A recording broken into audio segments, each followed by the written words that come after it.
Okay, so James again. We're going to finish chapter 2 this morning, I believe. Yeah. And we're going to be spending our time this morning on a passage that's kind of in the running for being the most controversial passage in the New Testament. So, depending on your temperament, I can hear, right? Some of you may enjoy this morning very much, or it may make you uncomfortable, right? I'm kind of hoping for a little bit of both. Anyway, we have called this whole series Practical Spirituality for the Real World because that's like just how James rolls, right? He tells you like it is, and he tells it in such a way that it's kind of easy to remember. So he uses a lot of exaggeration, a lot of comparison, I don't know, it's really kind of an earthy book, right? A lot of people really like this book of the Bible. So a lot of the things that James says really are very memorable. They kind of stick in your head. And so this morning, we're going to talk about this partnership between faith and works. So this is, like I said, chapter 2, verses 14 through 26, and we're pretty much going to jump right into it here. And he says, "What use is it, my brothers and sisters, if someone says he has faith but has no works? Can that faith save him?" All right, so right there is our light discussion topic for this morning. So we're going to try and figure out what he's getting at, what he's saying here. And he opens up this conversation with the contrast between real faith and like pseudo faith. And so the real faith that God calls his people to versus like a fake kind of faith and the traps of fake faith that people tend to find themselves in. So that's what we're going to be talking about this morning. And he's going to give a couple examples of what he is not talking about for this pseudo faith. And then he's going to give a couple of examples of what real faith looks like. All right. And this whole thing kind of comes down to a partnership between what we believe and how we live. And we've seen already that James has a really practical focus. Okay, he's not really talking in abstract terms or in terms of doctrine even. Okay, even though there are, of course, doctrinal implications to the things that he says. But the idea that he's getting at here is just that, like in a practical way, what does faith really look like in the real world? And so throughout this discussion, he's going to use some comparisons, all right, like useful faith versus useless faith. Okay, even here he says, "What use is it?" Okay, he'll talk about you telling him about the things that you believe versus him showing you the things that he believes by the way that he lives. Okay, he's going to talk about dead faith versus living faith. So, like, those are the comparisons that run through just this 2-paragraph section of the book of James. Okay, and it all kind of centers on this thing here where he says if someone says that he has faith but has no works. And so the emphasis here on what somebody says is kind of pointing in the direction of saying something like, talk is cheap. Okay, or put your money where your mouth is. And he's really trying to get us to connect our mouths with our actions. And so this idea of putting your money where your mouth is has a tendency to really reveal the poverty of our faith. Okay, so you might say something, but if someone asks you if you want to put some money on it, you're going to really probably re-examine what it is that you believe. And James is doing exactly that with this passage. And so in our culture, somewhere in the low 90% will say that they believe in God. And a very high percentage would identify themselves as Christian even. So somewhere in the high 60s or 70%. All right, but what really is the content of their faith?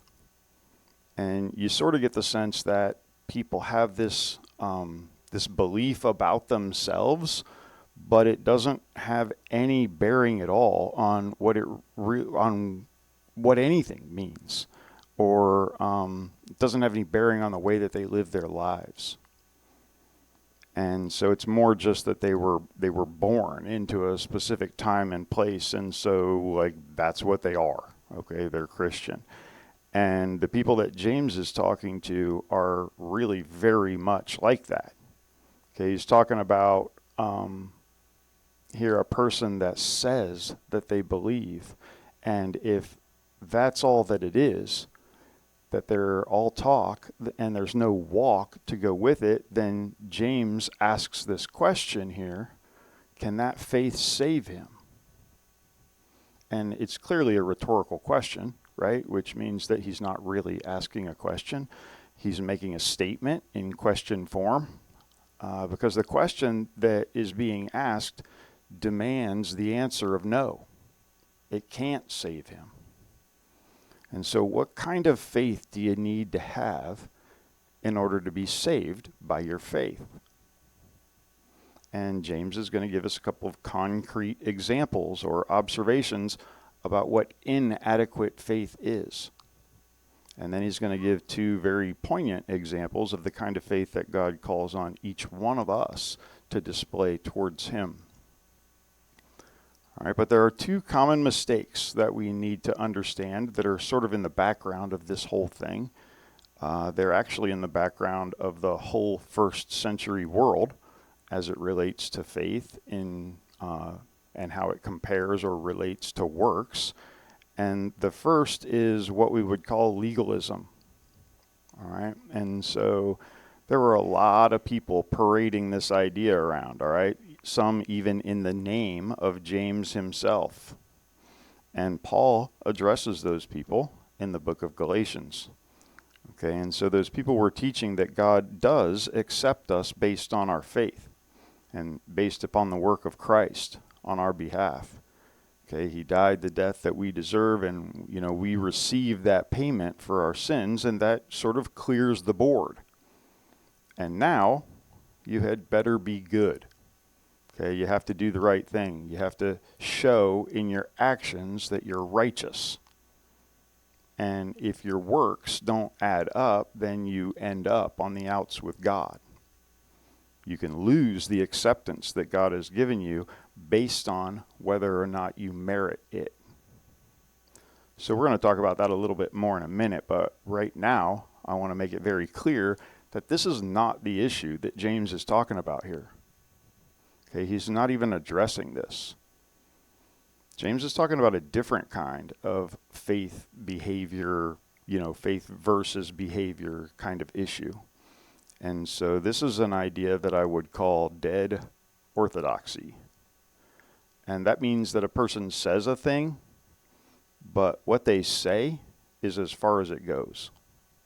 Okay, there's no real working anything out in terms of their behavior. And people like this have a sort of impersonal or theoretical belief. And it's almost like a salvation by affiliation.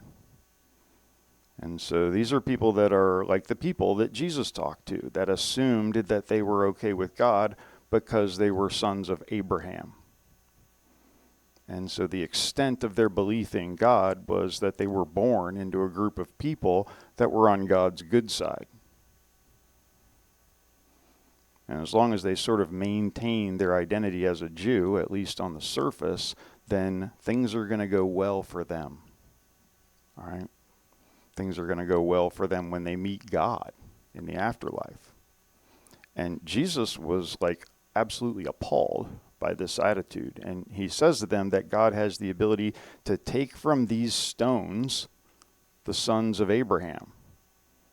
All right, and so what Jesus is saying is that your birth and your affiliations or your parents' faith, all right, these things are not going to get you there. Okay, they really don't matter at all. And you can say all the right things, but that doesn't mean that you have the kind of faith that God's looking for. And in Matthew 25, Jesus talks about this when he says that there's going to come a strange day for some people.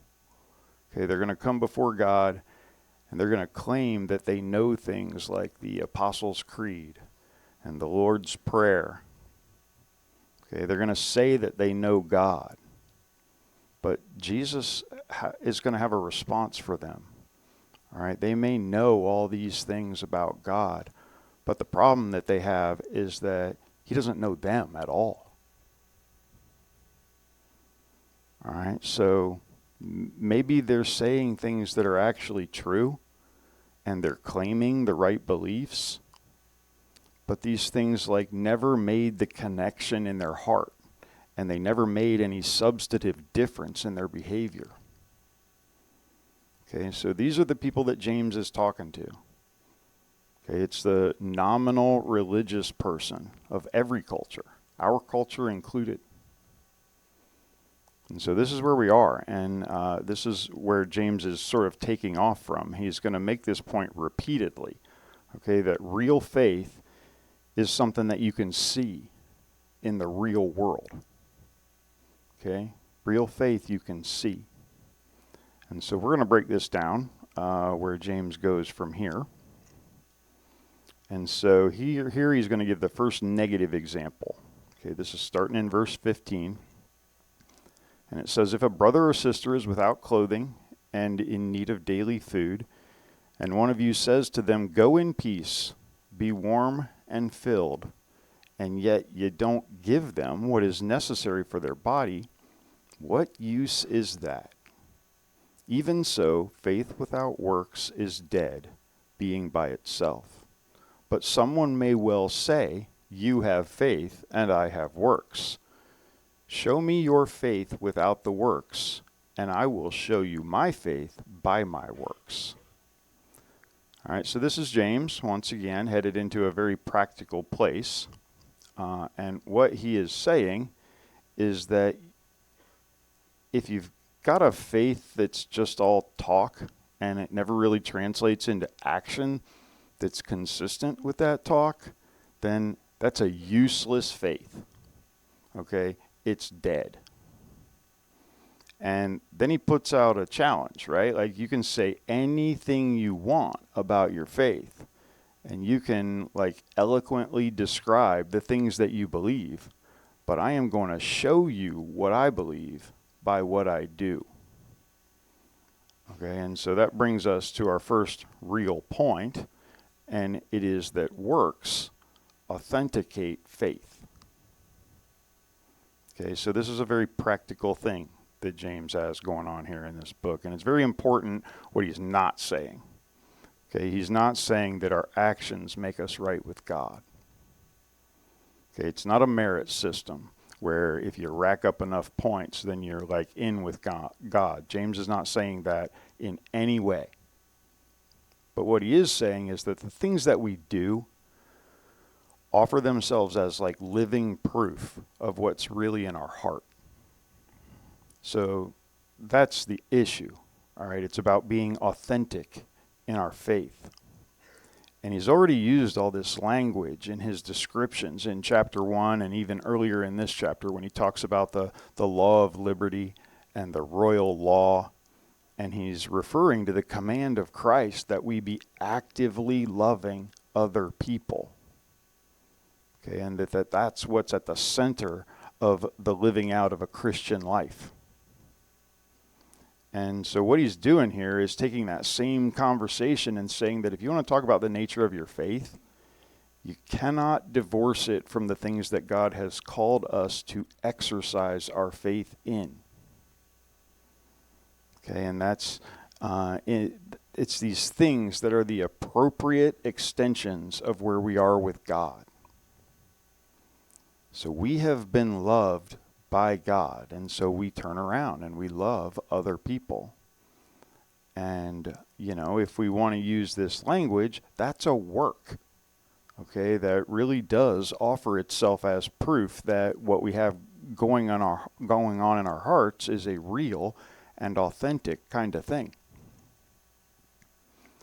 In Galatians chapter 5, Paul says almost the same thing, where he says circumcision means nothing but faith working through love. Okay, so the Apostle Paul is saying exactly the same thing in Galatians that James is saying here in James 2. All right, and when faith is real, okay, it produces real change. And so that's something that we need to be mindful of. Okay, 2 Corinthians 5, Paul says that the love of Christ urges us on. It's kind of cool language. And he's saying that if you've tasted the love of God, then it produces in you this sense that you want others to experience this sweet thing that you have experienced. Okay, it's kind of a true thing about humans. Okay, I'm sure that you've been at some point in a really beautiful place. I know it's not here, but at some point, all right, and there's just a real difference between experiencing a beautiful place when you're alone and experiencing it with someone else. And so when we do experience something like that and we're by ourselves, we come back and we tell someone about it. Okay, we share it. We share our experiences many times in order to make them more real, even to ourselves. Okay, they're many times more meaningful because we have someone to share the experience with. And so when we experience beautiful or profound things, there's like a natural desire to share that experience. And so when we have forgiveness that comes to us from God and we're aware of how much He's done for us because of how, far we started from Him, and we're aware of how much His mercy has moved in our directions, it should produce in us a desire to share it. It's natural. And so Jesus says in Luke 7:47, when He's talking to this woman, and He says that she who has been forgiven much loves much. It's just in the nature of how things work. Okay? It's how we're wired. If you understand how and what God has done for you, you're going to understand what Paul means when he says that it urges you on. It changes what you value and how you see relationships and how you view your life. Okay, it's a natural consequence of understanding God's involvement in your life. So that's what he's talking about here, which is why it would be so bizarre for a person to have actually met the living God and been reconciled to Him in this way that we're talking about, and for it to have absolutely no effect on their life. Okay, and so then James is going to give us a second negative example of faith. This is kind of interesting. Starting in, this is 19 and 20, it says, "You believe that God is one. You do well. The demons also believe and shudder. But are you willing to recognize, you foolish fellow, that faith without works is useless?" So he's asking if belief is an adequate definition for faith.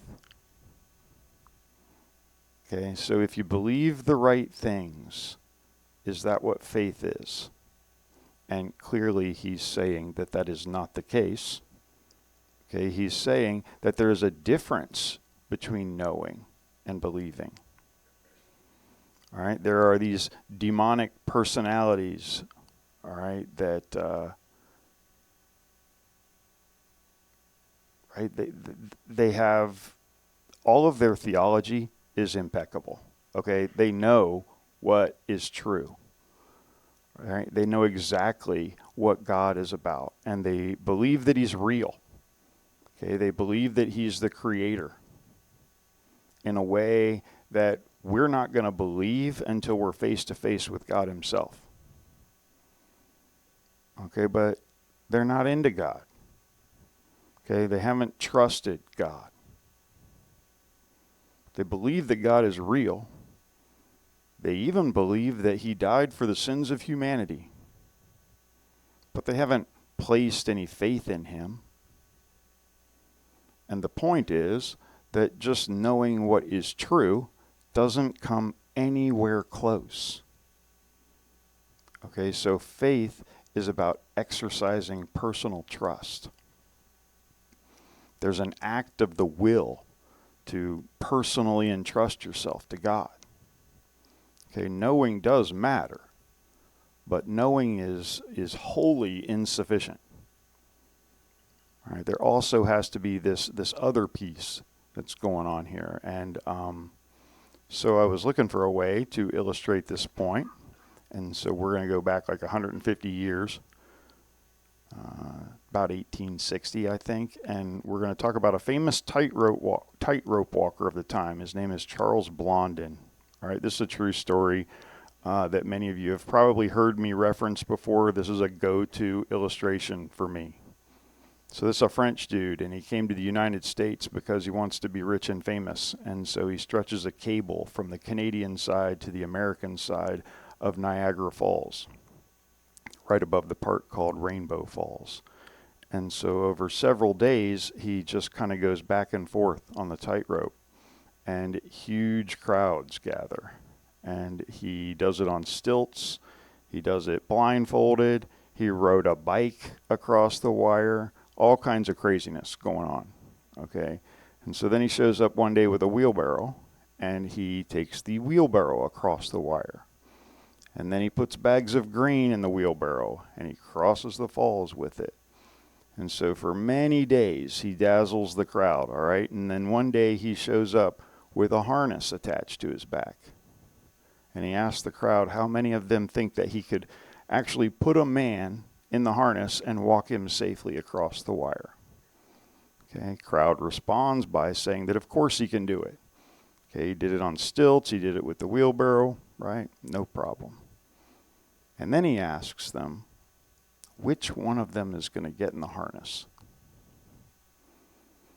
And so there is a difference, right? That's his manager.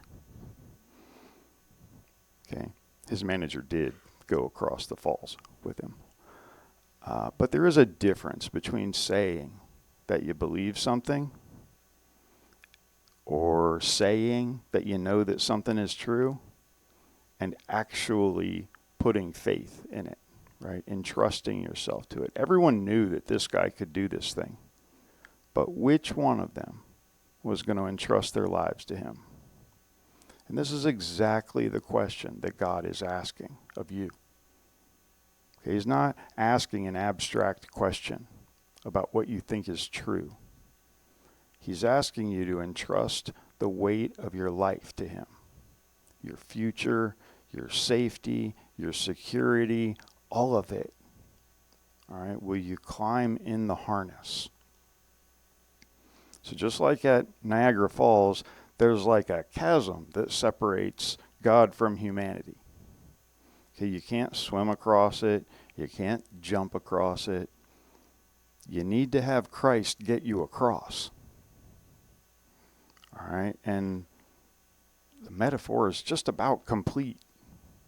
Okay, so we're not asked to believe that Christ, really was the Son of God. Okay, or even to believe all these important things like that he was raised from the dead or that he paid for the sins of humanity. Okay, he's asking you to put your personal faith in him. He's asking you to entrust him with your entire life. So Jesus has the ability to take us from a place where we're alienated from God to a place where we're reconciled to God.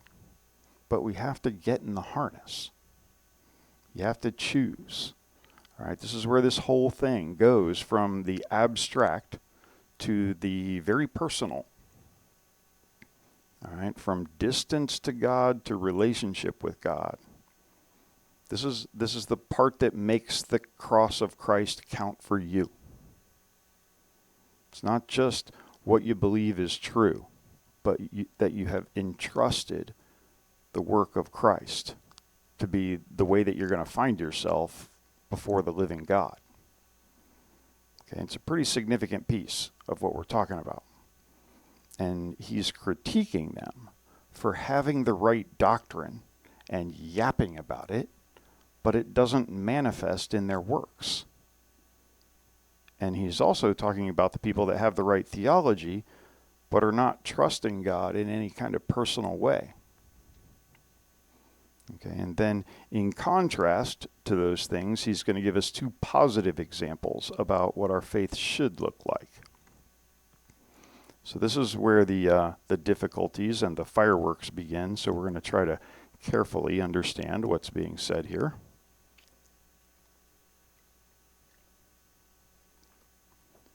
Picking up with verse 21. It says, "Was not Abraham, our father, justified by works when he offered up Isaac his son on the altar? You see that faith was working with his works, and as a result of the works, faith was perfected. And the scripture was fulfilled, which says, 'And Abraham believed God, and it was reckoned to him as righteousness. And he was called the friend of God.' You see that a man is justified by works and not by faith alone." So you have to believe how difficult it is for me to read that out loud without a whole bunch of preface work being done. It feels like I'm reading out of the wrong book. Abraham justified by works. I mean, the Quran says things like that. And man is justified by works and not by faith alone. I mean, the statement just seems to run at cross purposes to what the very gospel is, as I present it most of the time. Okay, and so the good news is that God has completely moved towards us in Christ, not because of any works that we've done to merit it, right? That's kind of the things that we say all the time. And so James seems to be making noises here that are very different than that. Here's the contrast, though, that James is setting up for us. He says, "You see that a man is justified by works and not by faith alone." This is Galatians 2:26, and Paul says exactly the opposite. Okay, justified by faith in Christ and not by the works of the law. So when we're talking about justification, right, it's is this one of those things that people talk about where the Bible contradicts itself? All right, people say all the time that the Bible's full of contradictions. Usually they can't point to very many. They've just heard that it's full of contradictions, so they say that. And on the surface, right here, it looks like we have a very real, live contradiction. And it's on a matter that's kind of important, too. All right, this is at the very heart of what God is expecting from me and how I'm going to stand before Him. And so one hand appears to say that it is all by what God has done for me through Christ, and the other hand seems to say that it has something to do with what I do for Him, or works. So there's no way we're not going to have to break this down a little bit. And we're going to start with what justified means. Okay, so George Bernard Shaw once said that Americans and the British have been separated by a common language. Okay, and what he meant was that we use the same words, but we often mean very different things by them. And so sometimes the closer you are to somebody, the greater the opportunity is to misunderstand them. And that's certainly true here with this word justified. And so in the Greek, as in English, this word has a bunch of different meanings. And so in a legal context, it means to exonerate someone or to declare that they are innocent. Okay, in accounting, we reckon the books by justifying the columns. Okay, and so if you were a carpenter in the early Greek world, you knew all about justifying things because that meant to square something or to put the angles together. Okay, and so when philosophers were arguing and they validated their argument, what they were saying had been justified based on the premises that they had given. Okay, and so I'm trying to illustrate the fact that this word justify in Greek has a pretty broad range of meaning. And the meaning is primarily determined by the context in which it's being used, right? See that? So, in this context, check out what James says. In 2:23, he's citing Genesis 15:6, where it says that Abraham believed God, and it was reckoned to him as righteousness. And so, in that sense, James and Paul absolutely agree, all right, that there is no way that anyone stands before God on the basis of anything other than their belief, as God then counts that as right standing before him. Okay, and so earlier in this very same chapter, James himself said, whoever keeps the whole law, yet stumbles in one point, has become guilty of all. And so if we're looking at the law as a system of merits, or as like a stair-step approach to working our way to God, then James is not on board with that at all. And so he's not saying that our standing before God is based on our ability to garner his favor by the things that we do. And he's actually made that impossible, because he says that if you blow it in just one place of the 613 possible places, then you're guilty of the whole thing. So this is not a basis for you to approach God with. And so James is citing this passage in Genesis, just as Paul does in Galatians 2 and in Romans chapter 4, where it just says that Abraham believed that the promises of God were true. Okay, God has promised that he would bring a son to Abraham out of Abraham's own body, even though he's 90 years old and his wife was no spring chicken. Okay, and Abraham believed him. And it's in the context of God's promise to Abraham that he would grant him a son and give him this land and bless his life and the nation that comes from him. And Abraham did nothing to fulfill his part of the bargain. Okay, he just believed the promises. And this passage teaches that his standing with God was sealed by that belief. Okay, it wasn't because he was good, or because he had done the right thing, or because his faith was perfect. It was just because he believed these promises. All right, and God granted to him this right standing. And so in that sense, Paul and James absolutely agree that justification comes to us not on the basis of our performance, but on the basis of our faith in the promises of God to us. Okay, but what complicates things is that he says here, you see that a man is justified by works and not by faith alone.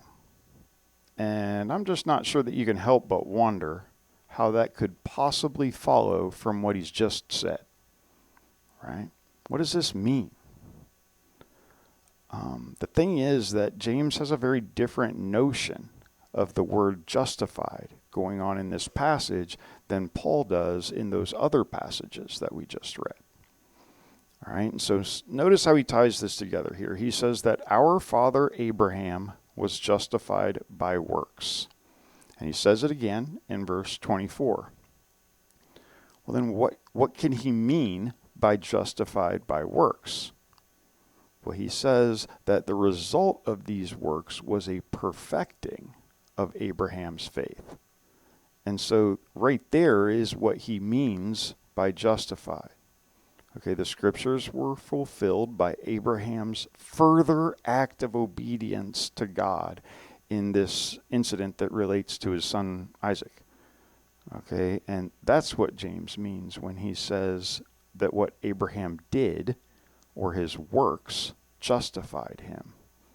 Okay, he's using the word justified as to vindicate.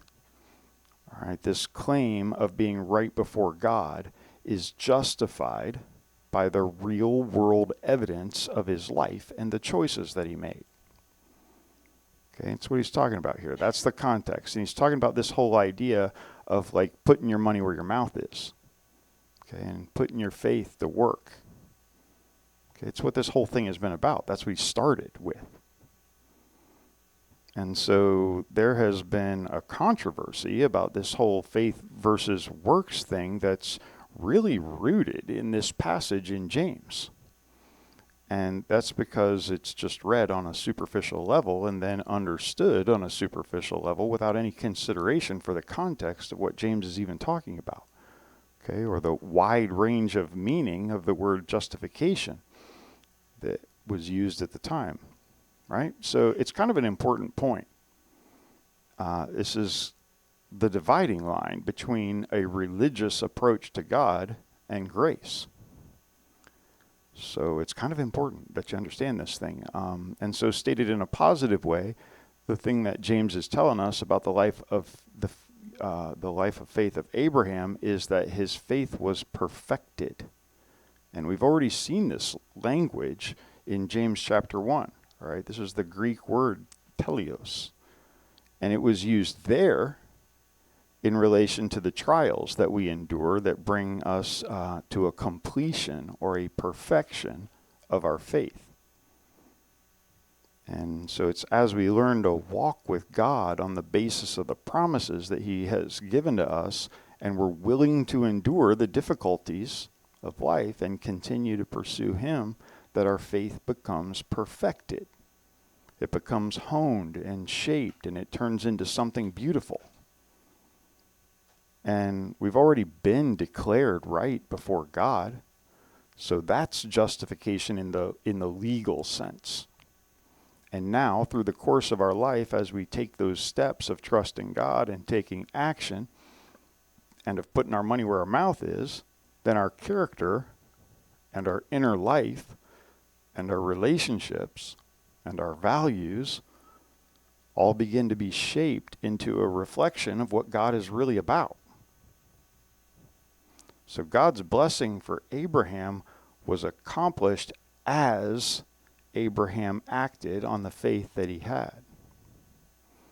So Abraham was given this huge promise of blessing and a great nation and all that. But he had to leave the land that he was in and everything he knew. And he did it. Okay? He did it. That's an action. And then he's like trudging around all over Canaan and still no indication of blessing or the great nation or anything, not even a son. Okay, and God comes to him a second time, decades into this deal, and lets him know that he hasn't forgotten the promise. And Abraham believes him. Okay, and that's good enough for God. But more and more years go by before Isaac is born, and Abraham and Sarah have to decide what they're going to do as Sarah is approaching 90 years old. Okay? Listen, Abraham and Sarah had a role to play in her getting pregnant. Okay? And they kept at it because they trusted God, no matter how futile the exercise seemed. Okay, and it was through their willingness to take action and obey this promise that God effected this incredible blessing. Okay, it was on the basis of their willingness to act that Abraham received the promise from God. It's how this works. Okay, when we take action on the promises of God, the promises begin to manifest themselves in our lives. All right, it's a very cool thing, and Abraham is our example here. James says here that the scripture was fulfilled. So Abraham's faith was justified in the sense that it was through his actions of faith that this promise of God is fulfilled.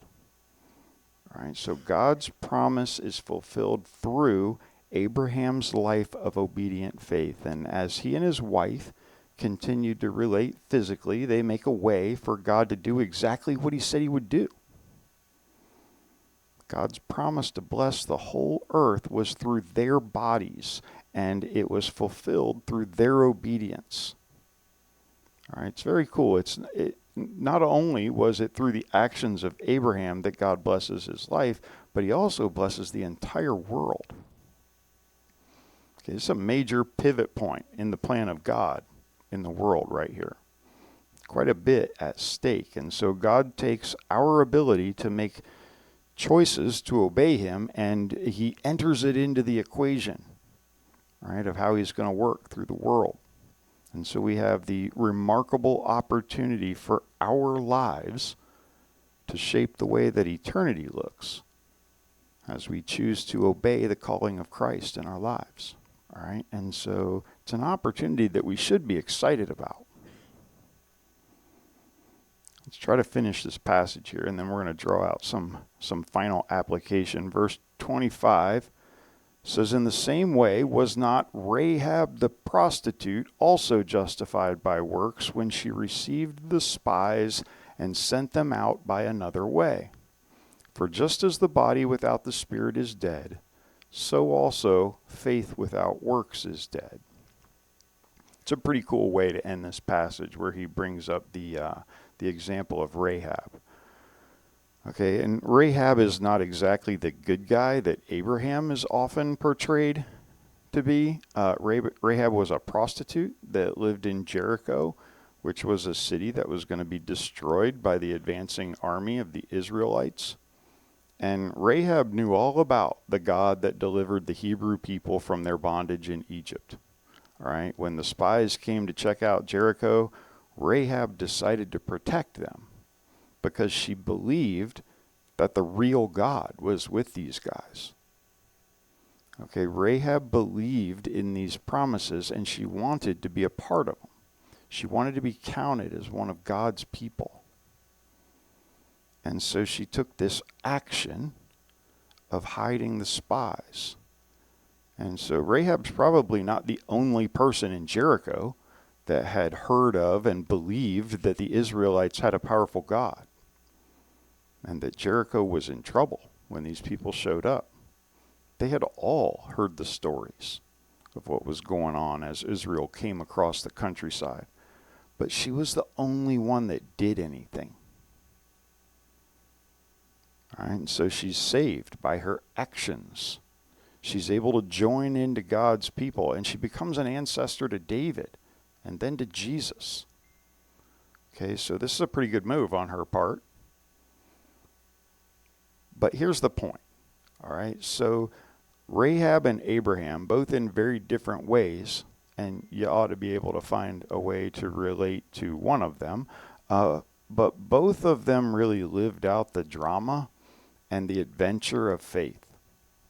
Okay, and they're both great examples. They're very different examples in very different situations, but they both had a belief that led them to very courageous action. All right, so check this out. After all those decades, God grants to Abraham a son. Okay, so that he would be blessed and he would get his great nation. God was good to his word. And now imagine that the confirmation of your faith has actually come to pass. You've got your son.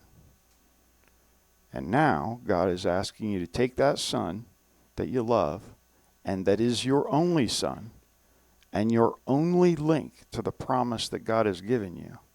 And God is asking you to take him to the top of a mountain and sacrifice him on an altar. Huh. I wonder what I would do. Right? I wonder what I would be thinking. I wonder what kind of rationalizations and calculations I would be coming up with. Abraham did some calculations. And when he took his son and walked for 3 days, and you suppose that during that walk, Abraham's just thinking about the new robe that Sarah's weaving for him, right? Or what the goats are going to eat this winter. Right? Whatever's going through Abraham's head, he works his way around to the fact that God has been working this incredible plan, right? And he's been true to his word. And God has given me this miracle. And now God is asking me to offer that miracle back to him. And Abraham decides he's going to do it. He walks his son to the top of the hill, and on the way, Isaac asks him where the offering is. Abraham reassures Isaac that God's going to provide. Isaac carries up the hill the wood that will be the fire that will consume his own body. Abraham had seen God at work, and he had knowledge of what it looked like to live by faith. He was practiced at putting his money where his mouth is. And in this incredible way, he's willing to put his own son on the altar as a sacrifice to that same God. And then, of course, at the last moment, the angel of the Lord stops him and he says that, now I know that you believe. Okay, and he provides a substitute ram to offer up a sacrifice. But what could have been going on in Abraham's mind? Okay, so Abraham and Rahab both took God at his word. Okay, Hebrews 11:19 says about this very event that Abraham considered that God is able to raise people from the dead. Okay, Abraham had concluded that even if he had to kill his son, he knew that his son was the son of promise. Okay, because God had said so. And so he knew that God would bring him back from the dead. Okay, all that thinking and walking had brought Abraham to a conclusion about what it looks like to live out your faith in a way that is really, really extraordinary. Okay, and the result that was affected in Abraham's life were also results that furthered God's purpose for other people and for you and me, even today. Okay, this is an absolutely awesome story. And when Hebrews 11:19 comments on this event, it says that when Isaac was received back by Abraham as a type or as an illustration or a story that has deeper meaning. Okay, God sent them up a mountain for Abraham to offer Isaac, and that mountain just happens to end up being the mountain in Jerusalem where the Israelites built a temple. And it also happens to be the case that God also had an only son. And God sent that son into the world, and whereas God withheld the sacrifice of Isaac, he did not withhold the sacrifice of his own son. And so it's through the obedience and the death of God's true son that the issue that separates all of humanity from God has been decisively removed in a single moment. Okay, and so that's what it means for Isaac to be a type. So God would have never allowed Abraham to sacrifice his son. But he was willing to do it himself with his own son. Okay, so that contrast between what we're asked to do and what he is willing to do is the heart of God. So it's pretty awesome, all right, that Abraham was able to put his money where his mouth is. He took God at his word. He took action, all right, and he's therefore able to experience this incredible blessing of God for himself. And he is also able to be the conduit of blessing to the rest of the world. Okay, it's quite a lot of effect for one man's life of faith. All right, so I've been thinking about this a little bit lately. And are you bored? Are you bored living the Christian life that you have in front of you? Okay, I bet that some of you are bored. Things that we get excited about and the things that we think about and the things that really animate us are things like sports, sleep, work, kids, accomplishments, motorcycles, right? Some of those are good things. But it just seems like the idea of my own faith being alive and challenging and rewarding to me in the same way that my hobbies are is really lacking. Okay, and so why do I lack the same kind of passion for God that I seem to have for other things? And maybe it is that just like the people that James is writing to, we've been sucked into this like vapid, boring, habitual lifestyle where we're going through the motions with no real sense of expectation and no real sense that anything important is being accomplished. And I'm kind of wondering if the examples of people like Abraham and Rahab are not exactly what we need to be thinking more about. And if you haven't read Radical at least once, then you need to do that. Okay, David Platt lays out the odyssey of the real life of faith in a way that people don't do very often. Okay, and so it's super easy to read, and it really gets you to ask the question of what it is that you're really about and what the life looks like that God has actually called us to.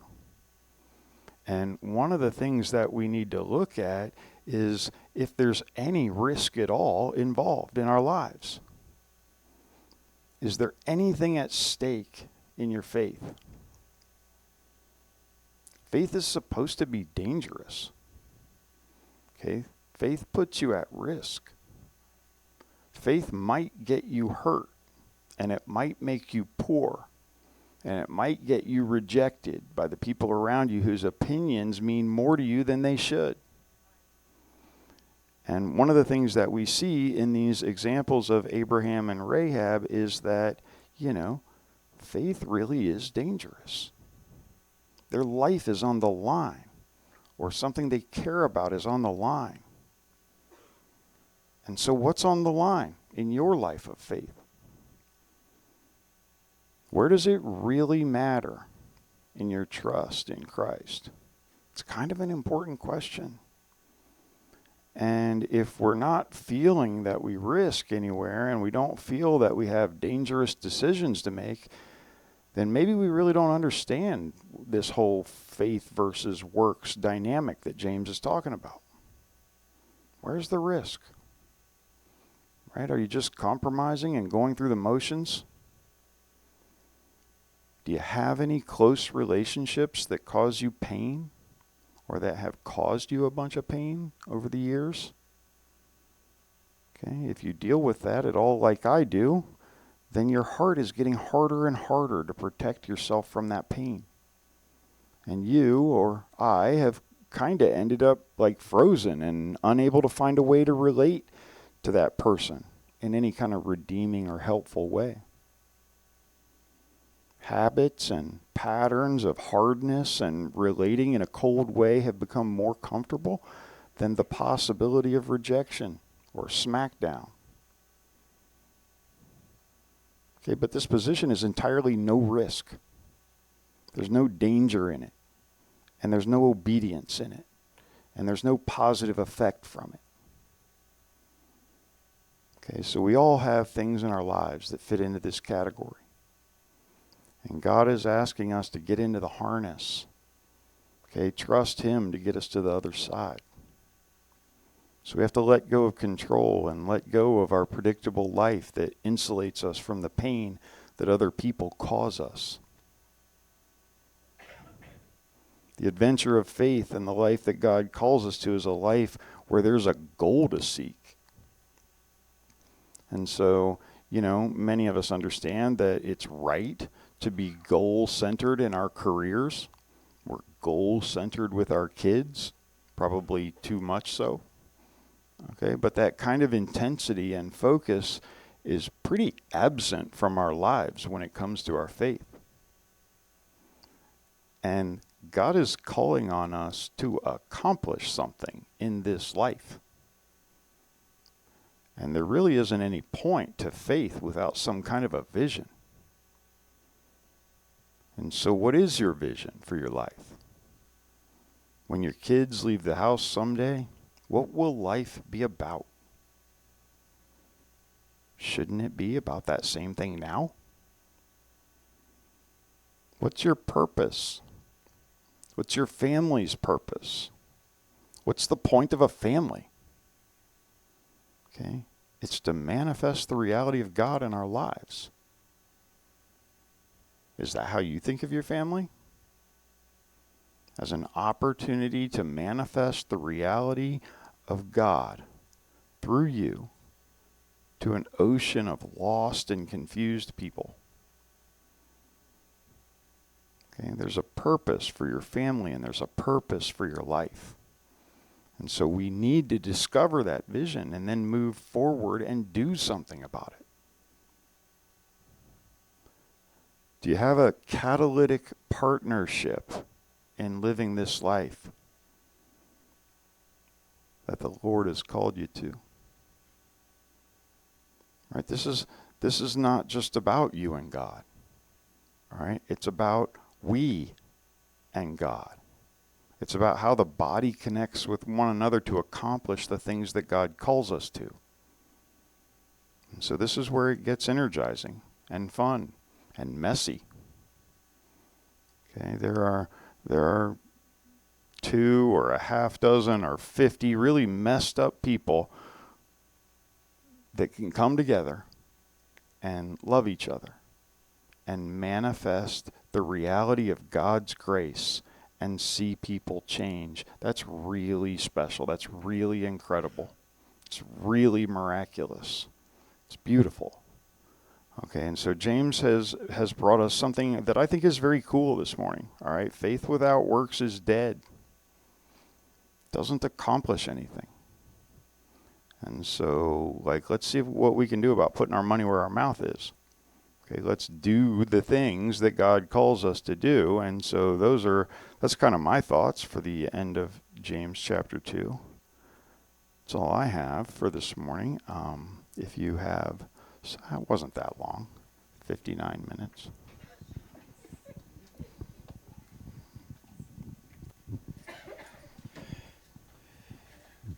So the charismatic movement would have their followers believe that the works